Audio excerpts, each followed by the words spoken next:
নমস্কার বন্ধুরা, আজকে আমরা এই পায়ের আঙুল থেকে হিপ পর্যন্ত যে কটি জয়েন্ট আছে সব জয়েন্টের সূক্ষ্ম যে যোগ আছে সেই এক্সারসাইজগুলো করব এবং সঙ্গে একটি থেরাপি করব। তো আমার এখানে থেরাপিটি মেন। থেরাপিটি করার আগে আমরা এই সূক্ষ্ম যে যোগগুলো আছে সেগুলো করে নেব, ঠিক আছে? তো সূক্ষ্ম যোগ কি করব? প্রথমে আমরা প্রথম যোগে চলে যাব। প্রথম যোগটা কি হবে? আমরা এরকম করে সোজা হয়ে বসলাম, একটু পেছন দিকে ঝুঁকিয়ে বসলে কি হয়, আমাদের যে কোমরের সামনে যে ঝুঁকে থাকলে যে কোমর ব্যথার যে প্রবলেমটা থাকে সেটা হবে না। মেরুদণ্ডটা একটু পিছনের দিকে বেন্ড করে বসা সবসময় উপকারী।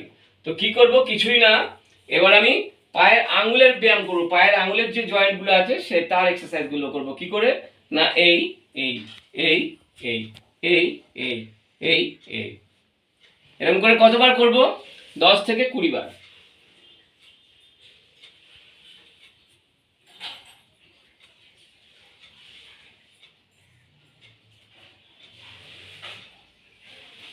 এটা আমার 1 নম্বর ব্যায়াম হলো সূক্ষ্ম যোগ।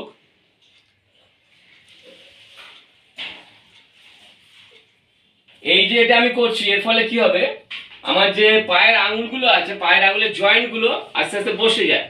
আমরা এইগুলো এরকম করে নাড়াচাড়া করি না, এই যে নাড়াচাড়া করছি এর ফলে কি হচ্ছে, পায়ের আঙুলের যে জয়েন্টগুলো সেগুলো শক্তিশালী হবে।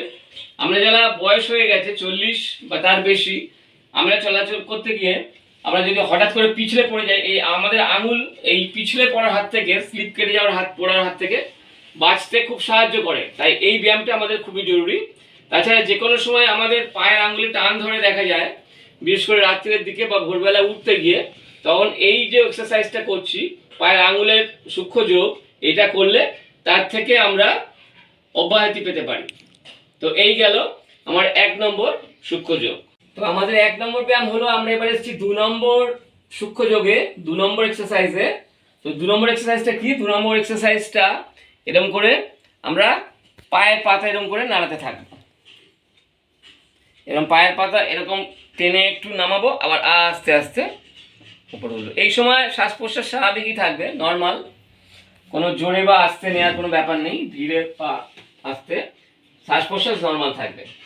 তো এইটে আমরা করলে কি ফল পাবো? আমাদের সমস্ত পেশির ওপর টান পড়ছে, আমাদের পায়ের গোড়ালির যে জয়েন্ট আছে তার খুব ভালো সুন্দর এটা হচ্ছে ক্রিয়া হচ্ছে, যার ফলে গোড়ালির জয়েন্টের যে ব্যথা, গোড়ালির যে সমস্যা, সেই সমস্যা থেকে আমরা অচিরেই মুক্তি লাভ করব। এটা আমরা রোজ করব। কতবার করব? আগে যেমন করেছি 10 থেকে 20 বার, সেরকম, ঠিক আছে? এবার আমরা আমাদের 3 নম্বর ব্যায়াম করব। 3 নম্বর ব্যায়াম আমরা কিরকম করব? আমরা এরকম ডান বা পা যে কোনো পা দিয়ে করতে পারি, কোনো অসুবিধা নেই। শুরু করব এরকম, পাটাকে আস্তে আস্তে পায়ের পাতাটাকে ঘোরাবো, ঠিক আছে? একদিকে ঘোরানোর পরে আবার বৃত্তাকারে উল্টো দিকে ঘোরাবো, ঠিক আছে? তারপরেরও এরকম প্রথমে এরকম ঘোরাবো বা পায়ে, তারপরেরটাও এরকম উল্টো দিকে, তারপরে এরকম উল্টো দিকে ঘোরাবো। এরকম করে আমরা কতবার করব? 10 থেকে 20 বার। এরকম করে করা হয়ে গেলে আমরা দুটো পাকে এবার একসাথে ঘোরাবো। একটা একটা করে আমরা ঘোরাচ্ছিলাম, দুটো পাকে একসঙ্গে ঘোরাবো। এতে পায়ের গোড়ালির যাবতীয় সমস্যা দূর হবে। পায়ের পেশি, পায়ের লিগামেন্ট, পায়ের হাড় সবকিছু মজবুত হবে, টেন্ডনস যা কিছু সবকিছু মজবুত হবে। এদিকে ঘোরালাম, আবার উল্টো দিকে ঘোরালাম। এটা হচ্ছে বসে বসে এরকম ভাবে, আমি যেমন করে বসেছি এরকম ভাবে বসে বসে একটু পেছনে ঝুঁকে বসে বসে এরকম করে ঘোরাতে থাকবো। এর উপকারিতা অপরিসীম, এটা প্র্যাকটিস করে যান, উপকার পাবেন। এবার চলে এসেছি আমরা 4 নম্বর ব্যায়ামে। 4 নম্বর ব্যায়ামে কি করব? আমরা আমাদের ডান পাকে এরকম আস্তে করে ভাঁজ করে হাঁটুর ওপর বা হাঁটুর ওপর রেখে আমরা এই পাটাকে একবার এরকম করে ঠেলবো এদিকে, বাঁ দিকে, আবার এরকম করে ডান দিকে ঠেলবো। ঠিক আছে, এরকম এদিকে এদিকে আস্তে আস্তে 10 থেকে 20 বার। ঠিক আছে, এতে আমাদের হিপসের যে জয়েন্ট আছে সেই জয়েন্ট বেশি করে অ্যাক্টিভ হয়ে উঠবে এবং হাঁটুর যে জয়েন্ট আছে সেই জয়েন্ট আরো উন্নত হবে। তো এরকম করে আমরা 10 থেকে 20 বার আমাদের সাধ্যমতো আমরা করব। তো এইভাবে ধীরে ধীরে আমরা করতে থাকবো। তো আমাদের ডান পায়ে এরকম হয়ে যাওয়ার পরে এবার বাঁ পাটা কি করে করব সেটা দেখাচ্ছি। বাঁ পাটাও ভাঁজ করে এই ডান হাঁটুর উপর রেখে এটাকেও এরকম এরকম করব বসে বসে। খুবই সহজ ব্যায়াম, এই জন্য যেহেতু এটা সহজ তাই একে সূক্ষ্ম যোগ ব্যায়াম বলে। এই ব্যায়ামের দ্বারা আমাদের যে অংশের আমরা ব্যায়াম করব সেই অংশের মাংসপেশি থেকে, হাড় থেকে, জয়েন্ট থেকে, যাবতীয় লিগামেন্ট থেকে, টেন্ডন থেকে সবকিছু মজবুত রাখে এবং ভালো থাকে। তো আমরা এটা করব এই কারণে, আমরা জানি যে আমাদের বার্ধক্য পা থেকেই শুরু হয়। তো যেহেতু বার্ধক্য পা থেকে শুরু হয় তাহলে ধরে নেওয়া যেতে পারে মৃত্যুও পা থেকে শুরু হবে। তো আমরা যদি এই পায়ের নিয়মিত যত্ন নিই, পায়ের নিয়মিত যত্ন নেওয়ার ফলে আমাদের পায়ের যে যাবতীয় জয়েন্টগুলো আছে একদম টোস থেকে হিপ পর্যন্ত সেগুলোকে যদি আমরা মজবুত রাখতে পারি, তাহলে মজবুত রাখলে কি হবে, আমাদের বার্ধক্য ধারে কাছে আসবে না এবং স্বভাবতই স্বাভাবিকভাবে মৃত্যু আমাদের ধারে কাছে আসবে না। আমরা এই জন্য এই সূক্ষ্ম ব্যায়ামগুলো অভ্যাস করি। তো এই সূক্ষ্ম ব্যায়ামগুলো অভ্যাস করার ফলে আমাদের চলা ফেরা, মুভমেন্ট, আমাদের শরীরের অন্য অন্য অ্যাক্টিভিটি যেগুলো আছে সেগুলো ঠিকঠাক হয়, যার ফলে সমস্ত শরীরটাই আমাদের সুন্দরভাবে অ্যাক্টিভ থাকে এবং সমস্ত শরীরের কাজকর্মগুলো ভালোভাবে হয়। আমরা যদি হাঁটাচলা করতে না পারি ঠিকঠাক, তাহলে আমরা অন্যান্য কাজগুলো বা এক্সারসাইজগুলো করতে পারবো না। সেই জন্য প্রথমেই আমাদের পাকে মজবুত রাখতে হবে। তো পাকে যদি মজবুত রাখতে পারি এবং অন্যান্য ব্যায়াম এক্সারসাইজ তার পরপর করতে পারি, তাহলে স্বাভাবিকভাবেই আমরা শরীরকে সুস্থ রাখতে পারবো, ফিট রাখতে পারবো এবং দীর্ঘ জীবন লাভ করতে পারবো। তো এইগুলো হচ্ছে সূক্ষ্ম ব্যায়াম। আমাদের এইগুলো আমরা 10 থেকে 20 বার আমরা আমাদের সাধ্য মতন করব। ঠিক আছে, আমাদের যাদের বয়স 40 পেরিয়ে গেছে বা যাদের বয়স 80 হয়ে গিয়েছে তারাও করতে পারেন। শরীর সুস্থ থাকলে ধীরে ধীরে বসে বসে এই ব্যায়ামগুলো এগুলো করতে পারেন। ঠিক আছে, তো এই গেল আমার 4 নম্বর ব্যায়াম। তো 4 নম্বর ব্যায়ামের পরে আমরা চলে যাব 5 নম্বর ব্যায়ামে। তো এইবার আমরা যে ব্যায়ামটা করব সেটা করতে গেলে কি করতে হবে, এই হাঁটুটাকে ভাঁজ করতে হবে। ডান পায়ের হাঁটু ভাঁজ করলাম, এবার ভাঁজ করে এবার আস্তে আস্তে এরকম করে তুলতে হবে। এই ভাঁজ করলাম, এই তলায় হচ্ছে গিয়ে আমি আমার হাতটা দিয়ে রাখবো, যে হাঁটু সেই হাত, ডান হাঁটু ডান হাত এই তলায় দিয়ে রেখেছি। ঠিক আছে, এবার এইটাকে ধরে এরকম করে টেনে ভাঁজ করব।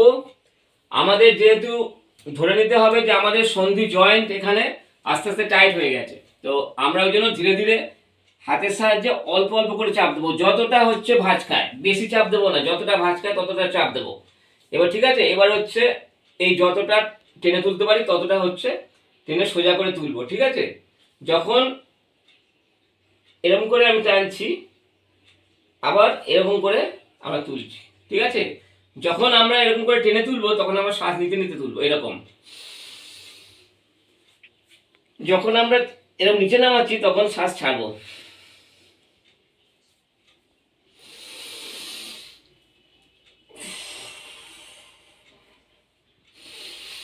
এই শ্বাস গ্রহণ, এই শ্বাস ছাড়া, এই শ্বাস গ্রহণ, এই শ্বাস ছাড়া। তো আমরা এরকম ভাবে জাস্ট তুলছি আর নামাচ্ছি, তুলছি আর নামাচ্ছি। যখন ওপরে তুলছি তখন আমরা শ্বাস গ্রহণ করছি, আর যখন নিচে নামাচ্ছি তখন শ্বাস ছাড়ছি। ঠিক আছে, এটাও এরকম 10 থেকে 20 বার করবো, সাধ্য মতো করবো। এবং তোলার সময় শ্বাস নেব এবং নামানোর সময় শ্বাস ছাড়বো। এভাবে 10 থেকে 20 বার করবো। তো পা বদল করে করে করবো। ঠিক আছে, এবার আমাদের একটা জিনিস খেয়াল রাখতে হবে, আমাদের পায়ের হাঁটুতে যদি কোনো সমস্যা থাকে, ব্যথা থাকে, তাহলে আমরা আস্তে আস্তে আস্তে আস্তে আস্তে আস্তে নামাবো এবং আমরা আস্তে আস্তে আস্তে আস্তে যেটুখানি ওঠে সেইটুখানি, তার বেশি নয়, যেটুখানি উঠবে, যেটুখানি আমাদের শরীর সাথ দেয়, আমাদের হাঁটু সাথ দেয়, সেটুখানি তুলবো। এরকম করে তুলতে তুলতে একটা সময় পরে আমাদের হাঁটুর জয়েন্ট ছেড়ে দেবে, ক্লিয়ার হবে, তখন আমরা সুন্দরভাবে করব। হাঁটুর যে পিচ্ছিলকার পদার্থ সাইনোভিয়াল ফ্লুইড, সেটা যখন আমাদের বেড়ে যাবে তখন আমরা অনায়াসে পুরোটাই তুলতে পারবো এবং দ্রুততার সঙ্গে। তো এখন আমরা ধীরে ধীরে করব। ঠিক আছে, এই হয়ে গেল আমাদের ডান পায়ের কাজ। এতে তো আমার হাঁটু মজবুত হবে, হাঁটুর জয়েন্টের পিচ্ছিলকার পদার্থ আরও বা সাইনোভিয়াল ফ্লুইড যেটা আমরা বলি সেটা বাড়বে। ঠিক আছে, 10 থেকে 20 বার এরকম করে করব। ঠিক আছে, এই হয়ে গেল ডান পা। ঠিক এরকম করে আমরা বাঁ পাটাও করব। ঠিক আছে, বাঁ পাটাও এরকম যখন তুলবো, শ্বাস নিতে নিতে তুলবো, শ্বাস ছাড়তে ছাড়তে নামাবো। এটাও 10 থেকে 20 বার করব। ঠিক আছে, তো এবারে আমরা চলে এসেছি আমাদের 6 নম্বর হাঁটুর ব্যায়ামে। 6 নম্বর ব্যায়ামে, পায়ের 6 নম্বর সূক্ষ্ম ব্যায়ামে। তো এটা কি করে করব, এরকম ভাবে হাঁটুটাকে আস্তে আস্তে ঘোরাবো আমাদের সামর্থ্য অনুযায়ী, 10 থেকে 20 বার এইরকম ভাবে।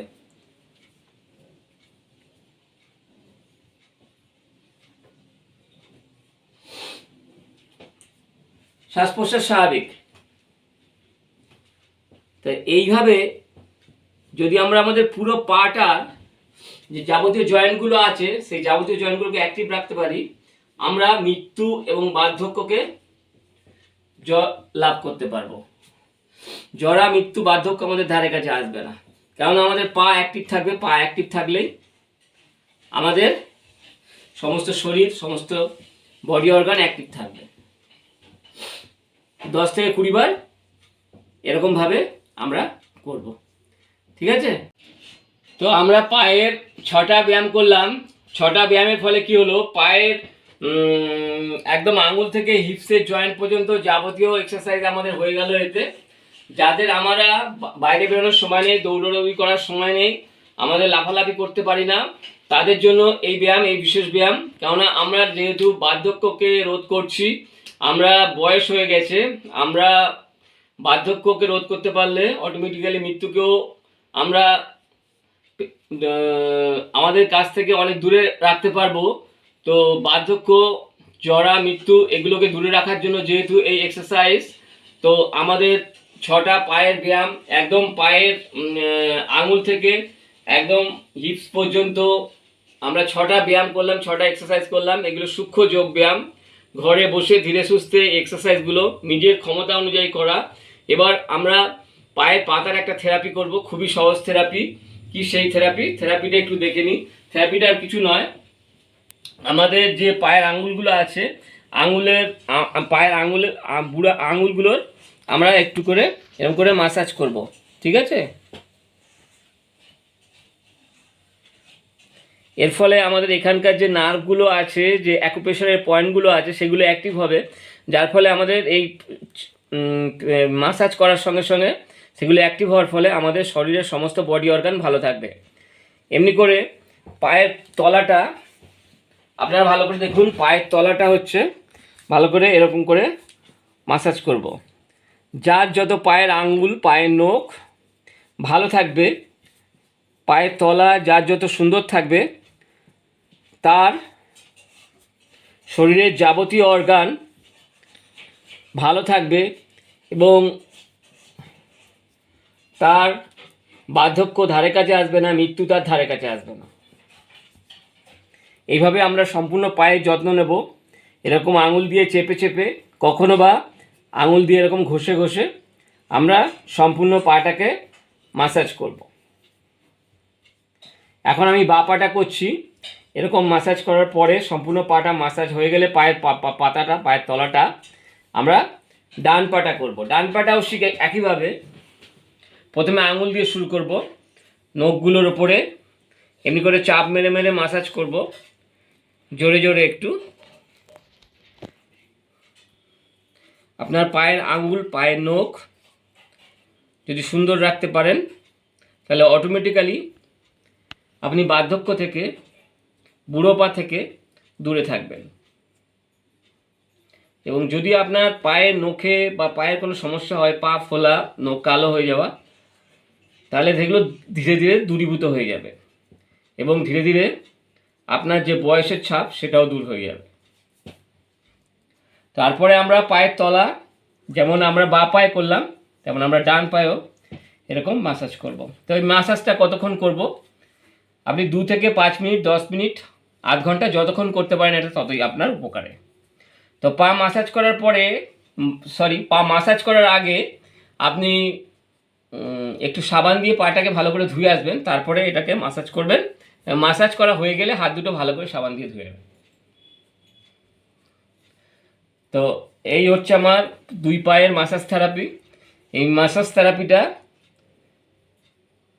খুবই উপকারের, এটা করে দেখুন, 1 মাস করুন এইভাবে। পায়ের 6টি সূক্ষ্ম ব্যায়াম এবং এই মাসাজ থেরাপিটা 2 পায়ের করে দেখুন। আপনার শরীর, মন স্ফূর্তিতে থাকবে, চনমনে থাকবে।